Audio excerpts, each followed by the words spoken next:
Donalyn Bartolome pinagsigawan na boyfriend na niya si JM De Guzman. Hello mga ka-stars! Welcome dito sa Star Story Channel. Mag-subscribe lamang para updated ka sa mga bagong chika sa ating mga stars. JM De Guzman may baby na. May Donalyn Bartolome na si JM De Guzman ngayon. Sa wakas ay napa-oo na niya si Donalyn.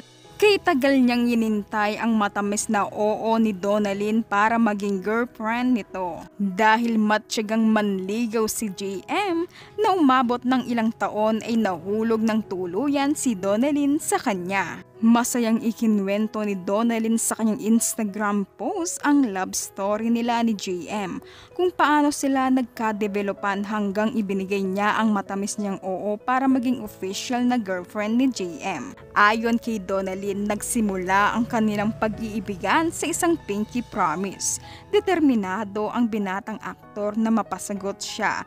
Talagang sinuyo siya ni JM ng mahigit isang taon kaya nahulog ng tuluyan si Donalyn. Naging official silang magkarelasyon matapos silang magpunta ng Japan upang magpaalam si JM sa pamilya ni Donalyn sa mga magulang nito. Ayan na mga ka-stars, ilang taon naghintay si JM para mahanap niya ang tamang babae para sa kanya. Ilang taon siyang naging single. Nang makilala niya si Donna, talagang sigurado siya na si Donna na ang para sa kanya. Congratulations Donna and JM, sana ay magtagal pa ang inyong relasyon na papunta na sa pang forever.